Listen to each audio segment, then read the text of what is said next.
Welcome everybody to Go Local Live. I'm Josh Fenton, CEO and co-founder. Thanks for joining us this afternoon. I want to thank Juan Wilson for joining us earlier to talk about Yes PVD coming up at the end of the month, an effort to engage young people into lots of career opportunities.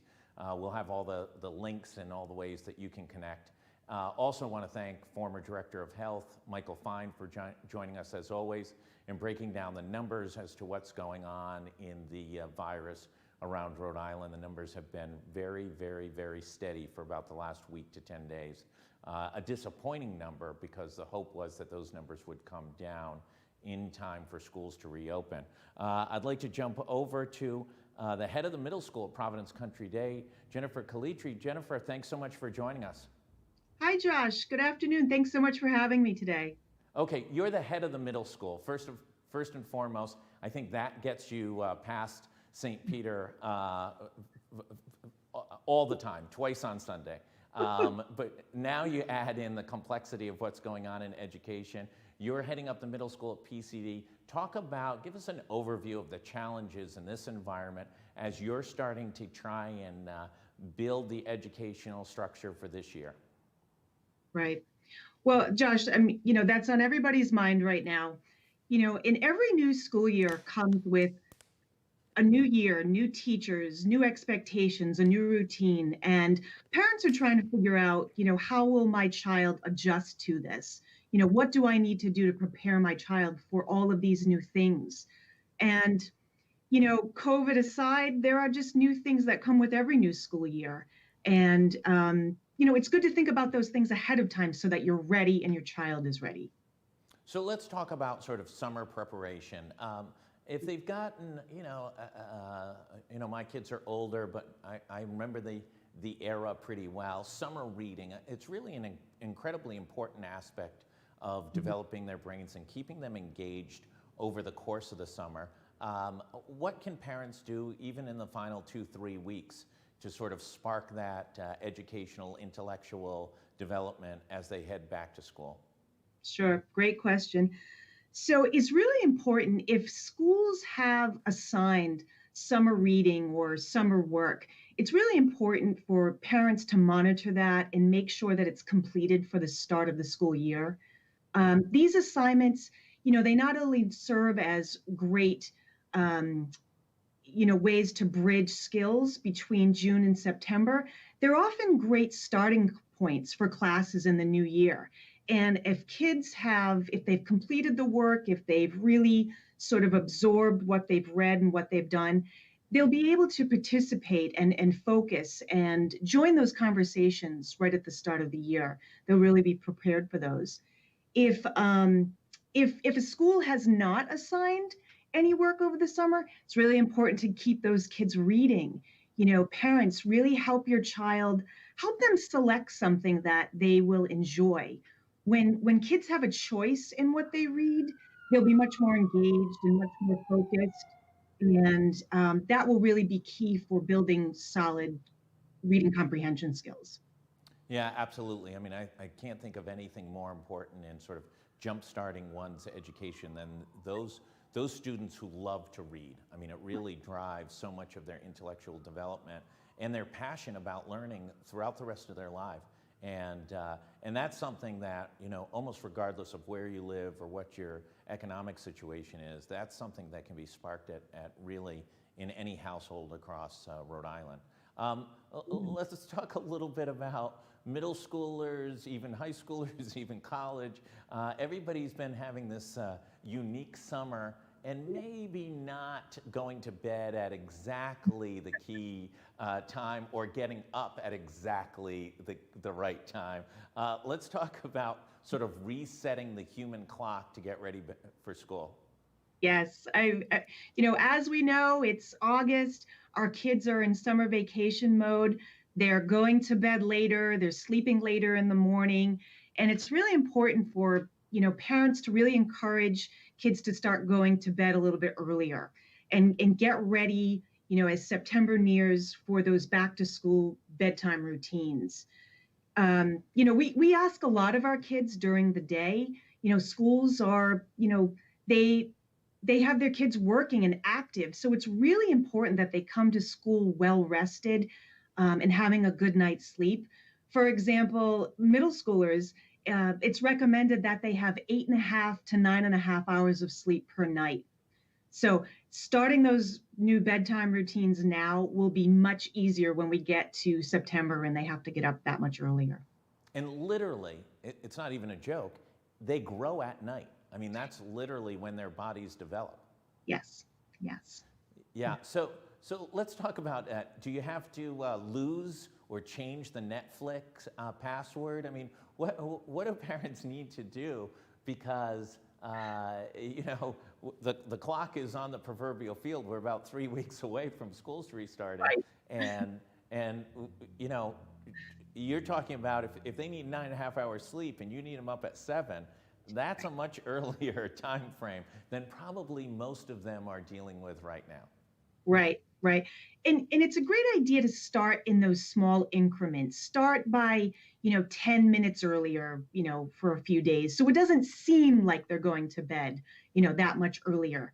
Um, One of the things that really is helpful to most kids, if they're going to bed a little bit earlier and they're not ready to go to sleep, that's a great time to encourage the reading. They're starting to settle down. They're starting to, focus a little bit more on one thing. Taking the screens out of the rooms is probably a really great idea. That will help them, start to get to sleep. But just start in small increments. That way it won't feel like you're going to bed so much earlier. And then over time, you're getting closer to that back to school bedtime. Well, they're getting up at 10 or 11 o'clock. Should you start waking them up a little bit earlier as well to try and adjust that clock? Yes. Spoken like the head of a middle school. Yes. And I'm also a parent. So, I'm encouraging this with my own children. It's a good idea to start, getting out of bed early a little bit, starting that morning routine, because you don't want to be rushed in the morning. You want to make sure that you're ready to go, you're ready to start your day.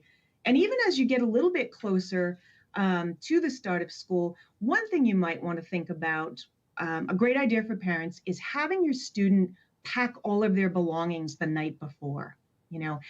Have students pack up their books, their materials, anything they might need for sports or equipment. Get that ready the night before, because that will make the morning routine out the door so much quicker and so much smoother. And when you're thinking about it and planning the night before, you'll be less likely to forget something. I used to coach high school lacrosse. My son at the time, he's now out of college, was very, very young. He was about 5 years old. He insisted on coming to the early morning lacrosse practices at 5:30. And I said, here's the deal. You have to be dressed for practice that night before. So he would wear his sweats to bed at age 5 or 6 so he could get up at 5 o'clock in the morning and come to lacrosse practice. So I don't know if that works for middle schoolers, but it is a strategy. Let's talk about, we're in the most complex time of most of our lives, right? Right. We've got a global pandemic. We're having a very different discussion about race. It's a presidential election year, very contentious. The country's split on almost every issue. These discussions about current events, is this a discussion you should be having as a parent with your middle schoolers? Yes, absolutely. Schools will likely be addressing these issues, in one way or another when school begins again. It's really important that parents talk with their children about, a pandemic or issues related to social justice in the media right now.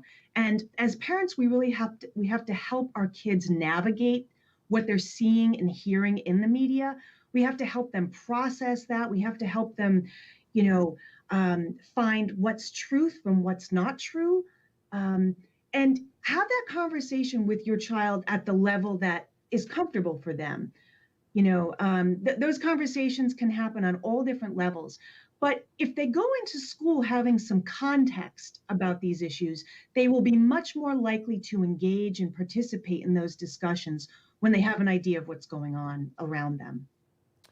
Let's talk a little bit about the flexibility, the lack of stability. Most years you go into to school and you know who your teacher's going to be or who your teachers are going to be, depending on the structure of your school. You know where you're physically going to be. You know who's in your homeroom class.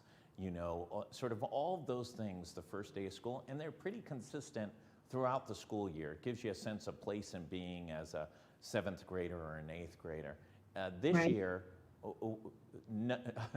all of those things may be true, and none of those things may be true, or they may change over the course of time one way or another. How do you get your child ready to adjust and be flexible? Right, right. I think right now schools are sending out a lot of information. Schools that have their plans ready to go, they're communicating with families and trying to get that information about protocols and new routines across early. So talk to your children about that. Give them, have a discussion about what that may look like. But also give your child time to acclimate. With younger students, these routines are not built overnight. They really need to get there and to see it. And that takes time. So give it a few weeks. Let them know that if they don't have everything down the first couple of days, that's okay. These kinds of things take time. And then, really, your teachers and your school administrators, these are your best resources. Reach out to them, ask questions. When everybody's on the same page and partnering, you're going to have the best outcome for success. Jennifer, the things you talked about, getting them to bed early, getting organized for the school day, Yeah. that's true whether or not you return to the school and in classroom, or whether or not you're going to be home at the beginning of the school year. Absolutely. Some kids right now, they're preparing for, an in-person, some are preparing for remote, some are hybrid. Whatever the case, there will have to be some preparation. There'll be homework assignments that need to be complete the night before. And, in any scenario, there will be a weekly schedule. Having a calendar somewhere central in the household, maybe the kitchen, is a great place to write dates and have everybody have some sort of visual for what's going on in that week so kids can see. Visual is great for kids because they're able to plan that way by seeing what's coming up. You get the last word. What's your advice to parents right now here? We're just in the 3rd week of August. What should they be focused on to have a successful school year? Yes, it's really difficult right now if you're a parent because you're not sure exactly what the scenario, how the school year is going to play out. But I would encourage parents, reach out to your teachers, reach out to your school administrators. They really will be your best resources. I think they will be able to provide a lot of information, but also they're there to help and listen to your concerns. So reach out to them when you have questions. They want success for your child just as much as you do. So when you're partnering and working together, you're going to have a great chance for that success. Jennifer, thank you so much. Jennifer's the head of middle school at Providence Country Day. Look for a write-up on this tomorrow online with all the connections, links, etc., to be able to get more information from folks at PCD and other educational information. We should be hearing more from the governor over the next week or so as to what the plans are for public schools, but obviously this is a complex and ever-changing period of time in education. Jennifer, thank you so much for joining us. Thank you, Josh. Thanks so much for having me today. Everybody, please stay safe and please wear your mask. Thanks so much.